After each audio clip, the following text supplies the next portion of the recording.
You are listening to The Vocal Technologist. Spoken tech for your ears. A human director opening a single, just one zip file on a personal device just cost a company $36 million in an afternoon. Meanwhile, literally a few servers over, an AI bot is out there autonomously paying a website a toll in cryptocurrency just for the privilege of reading an article. Yeah, it is a totally fragmented reality right now. I mean, we're defending systems against these hyper-advanced autonomous algorithms on one hand, but then we're still losing the war to someone just, blindly clicking an attachment. Right. Welcome to the modern digital battlefield. If you're listening to this right now, whether you are the person tasked with defending a massive corporate network or you're just insanely curious about how the internet hasn't collapsed this week, our mission today is to dig into an absolute mountain of threat reports. Lots of vendor updates. Oh, tons of them. Plus all the zero-day drops from mid-June 2026. We're going to show you exactly how the attack surface is shifting right under our feet.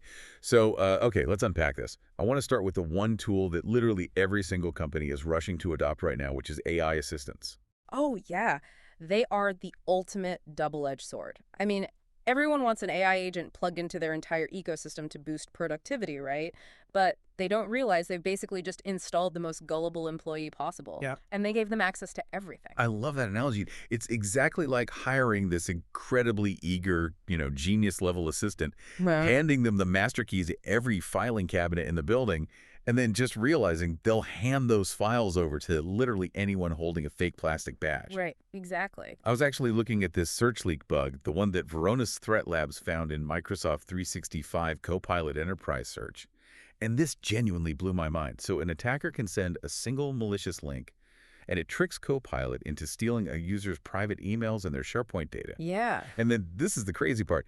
It sneaks that data out through a Bing image fetch. I mean, how does a chat assistant even pull off an internal heist like that? Well, what's fascinating here is it really comes down to a structural flaw. Like how we build web apps versus how AI actually reads data. We're moving from predictable code logic to totally unpredictable AI interpretation. Okay, so it's a completely different language. Exactly. So with Search Leak, the attacker uses what we call a parameter-to-prompt injection. Normally, right, a web application sees a piece of data in a URL, like a search query, and it just treats it as a dumb string of text. Right, it doesn't execute it. Right. But an AI looks at that exact same string and interprets it as an instruction. Oh, wow. So the AI is essentially reading hidden commands written in, like invisible ink. Yeah, that's a great way to put it. The AI searches the victim's private files, grabs the sensitive data, and then the attacker's hidden prompt instructs the AI to embed those stolen results inside an image URL. Wait, inside the URL itself? Yes. So when Copilot streams its helpful answer back to the user, it briefly renders an invisible image tag. And that tag triggers an automatic request to Bing's image search, which, unknowingly fetches an attacker-controlled URL. And that URL contains all that stolen private data right there in the web address. That is wild. It's literally using the AI's own desire to be helpful as a weapon. And, Microsoft isn't alone here. I saw the breakdown of Google's Vertex AI flaw, too. Attackers were hijacking model uploads and injecting these malicious pickle-based models straight into Google serving containers. But what makes a model pickle-based, and why is that so dangerous? So think of a pickle file in the Python programming language as like a tightly packed sealed suitcase. It's just a way to save complex data so it can be easily transported. Okay, that makes sense. The problem is, to use the data, the system has to unpack or, deserialize the suitcase. And Google's AI systems were essentially grabbing these suitcases from predictable cloud storage locations and just opening them up inside their secure facilities without even checking for a bomb first. Wow. Yeah, so if an attacker sneaks execution commands into that suitcase, unpacking it accidentally runs the attacker's code. So they just blow up from the inside? Pretty much. We're also seeing this in LangGraph, right? Where exposed AI checkpoint histories allow attackers to inject SQL commands that unpack into remote code execution. It seems like the common thread here is that we're plugging these AI models into our core infrastructure, but we just aren't locking the doors around them. That is the core finding from Pluto Security. They reverse-engineered Anthropic's Claude-managed agents. And, the underlying security boundary they use, it's something called a G-Visor sandbox, is theoretically incredibly strong. It's like a titanium vault. Right. but Pluto found that the default configurations for these agents are dangerously permissive. I mean, developers are just turning these agents on and leaving the vault door wedged wide open because it's just easier to build things that way. And even if you do lock the vault, the AI itself might just open it for the attacker anyway. Like Verona's proved this with that OpenClaw experiment. They set up a perfectly hardened agent and just threw phishing emails at it. And the AI agent actually fell for a fake emergency IT outage alert and spilled its secrets. It literally clicked the phishing link. Yeah, it did. I mean, how is a machine falling for social engineering? It doesn't have a boss to be afraid of. Well, because an AI evaluates context based on its training, right? Not human intuition. Got it. So a highly urgent, plausible-sounding IT ticket looks legitimate to a model that has been specifically optimized to resolve issues quickly. It doesn't get that, that gut feeling a human gets when an email looks just slightly off. Man, looking at these numbers, it feels completely hopeless.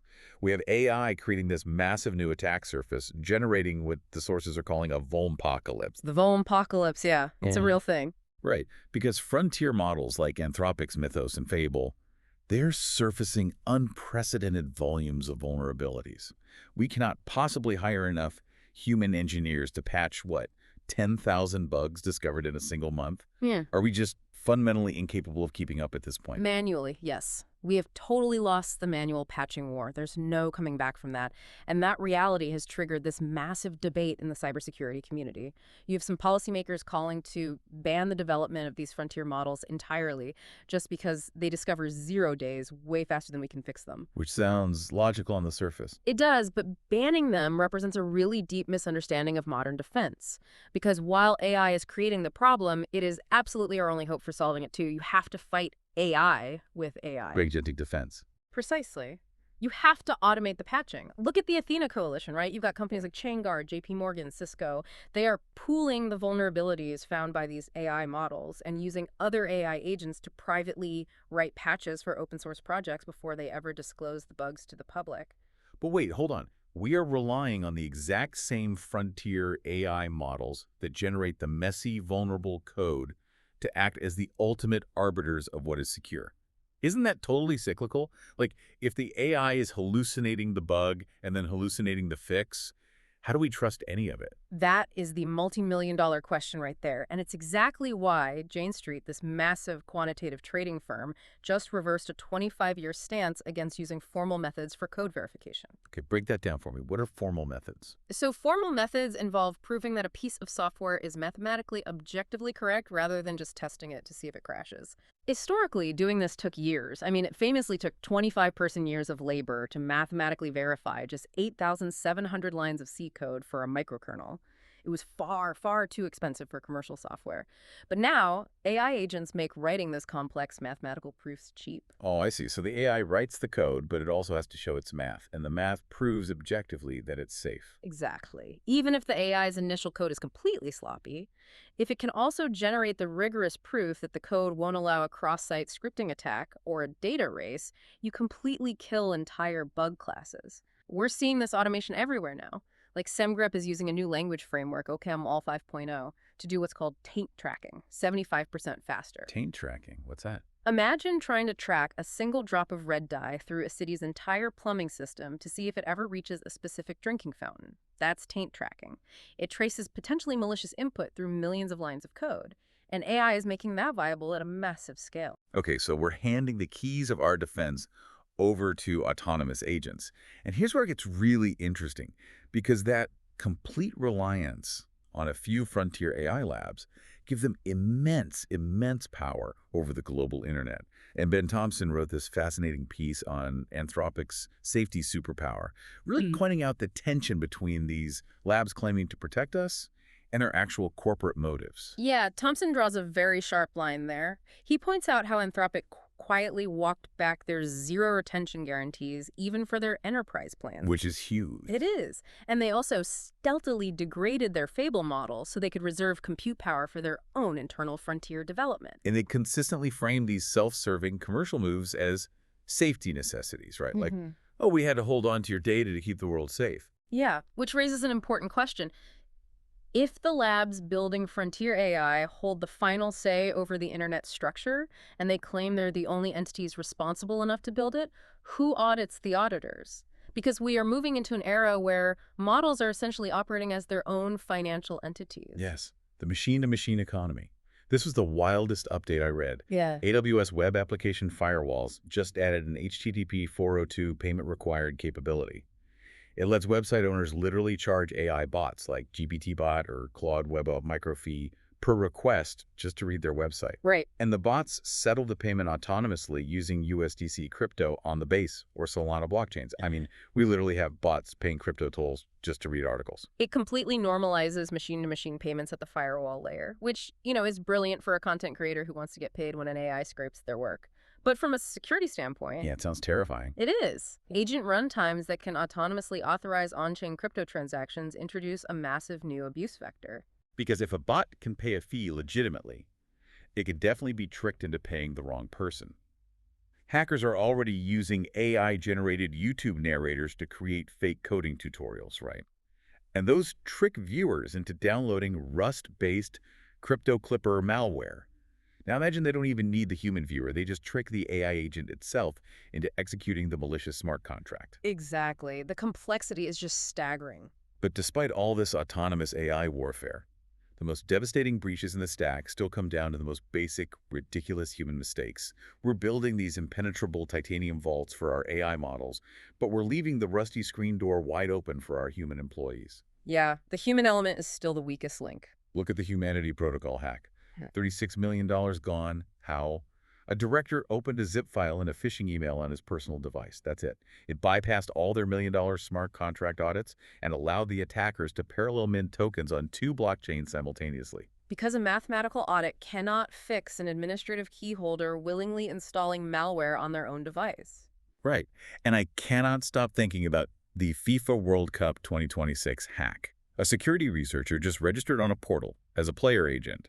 They were silently added to Microsoft Entra, which manages the organization's identities as a no-role user. Right, they had absolutely zero privileges. Zero.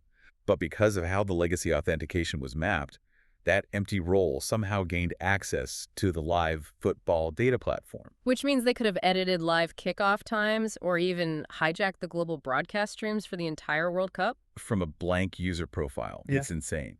We also saw OpenBSD patch a 27-year-old authentication bypass, a bug from the 1990s. And the mechanism for that OpenBSD bug is painfully simple, too. It's like a bouncer at a club asking to see your ID. And you say, I don't have a wallet. And the bouncer says, well, I have nothing to check against, so go right on in. Wow. Yeah, the system basically fed attacker-controlled length fields straight into a memory comparison function.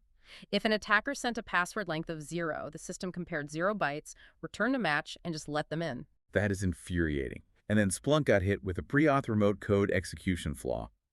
They had a PostgreSQL sidecar, which is essentially a side door meant only for internal systems to talk to each other. But because of a typo in the network map, an attacker from the outside internet could just walk right through that side door. It's always a typo. Always.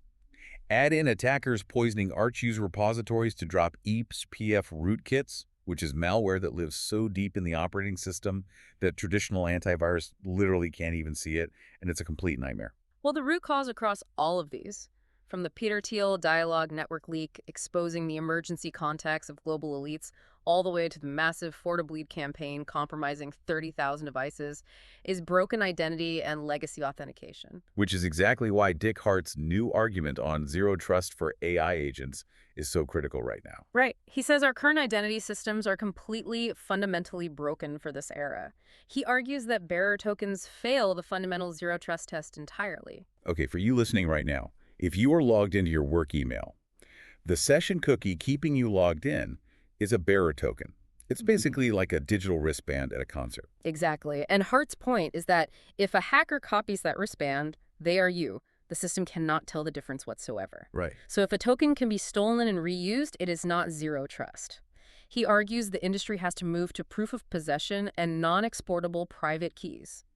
The authorization has to be cryptographically tied to the specific computer making the request, not just some blank check wristband that anyone can wear. And we absolutely have to fix this because these identity failures are bleeding into the physical world now. Right. Your digital identity is no longer just about your email. It's kinetic. It's the physical infrastructure around us. Oh, absolutely. We saw attackers access Novo Nordisk's clinical trial records right as their Wegovy weight loss pill was approved.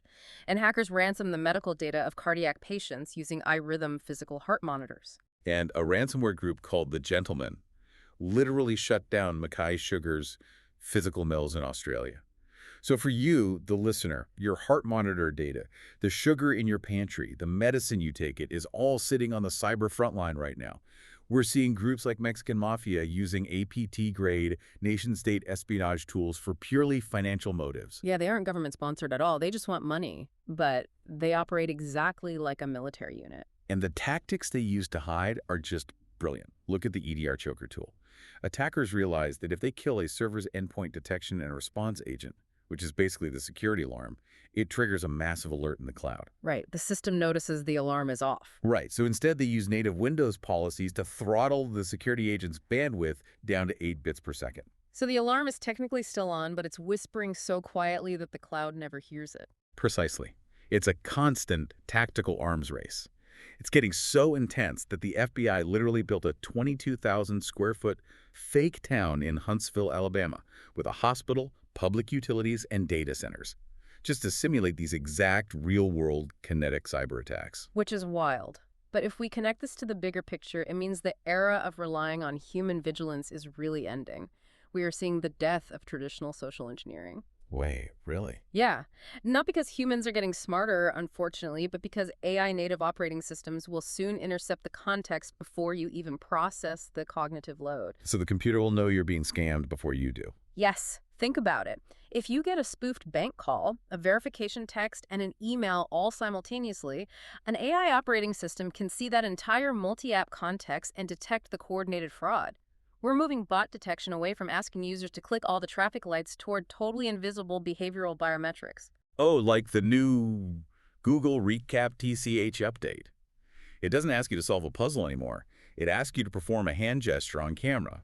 And it extracts 21 specific hand-knuckle coordinates to verify you are a live, moving human. Yeah, or look at Roblox. They are using AI to continuously estimate a player's age, not by asking them for a birth date, but by analyzing the complexity of their language and their playtime patterns in real time. It's entirely behavioral. Yeah. And this constant arms race between behavioral AI and kinetic attacks is actually rewriting the geopolitical map of the internet, too. It's not just the hackers changing tactics. Governments and massive tech platforms are kind of panicking. We're seeing a literal splintering of the internet. Yeah, we're rapidly moving toward protocol-level isolation. Look at Estonia. They aren't even trying to filter Russian spam or phishing anymore. They're just automatically quarantining all inbound emails from .eu domains before they ever reach a government official. It's the balkanization of the web. And it's happening at the trust layer, too. The Belgian certificate authority GlobalSign is actively revoking EVTLS certificates from sanctioned Russian firms. Right. They are weaponizing the cryptographic trust anchors of the web itself. It essentially enforces geopolitical sanctions at the deepest layer of internet infrastructure. If you don't have a certificate, your website basically doesn't exist to modern browsers. And hardware manufacturers are making quiet moves that completely change the landscape. AMD silently stripped transparent secure memory encryption TSME from their consumer CPUs. Which removes critical cold boot attack protections from consumer hardware. It really reinforces a dangerous class divide. Enterprise servers get the memory encryption, but the general public just gets vulnerable hardware. Add all this to the fact that FISA Section 702 technically expired at midnight, though existing certifications keep surveillance running until 2027. It's just a massive legal gray zone right now. It really is. But on the bright side, we are seeing some major wins. Interpol took down the Sniper D's phishing platform, and the FBI dismantled the $1.9 billion China-based outsider enterprise. Which is huge. It shows law enforcement is finally shifting from playing whack-a-mole with individual hackers to actually dismantling the structural supply chains of cybercrime as a service. Okay. To synthesize everything we've talked about today for you listening, we are officially living in an era where an AI model can surface 10,000 critical software bugs in a single month. But a human opening a zip file can still cost a company $36 million. Yeah, it's a lot to take in. It is.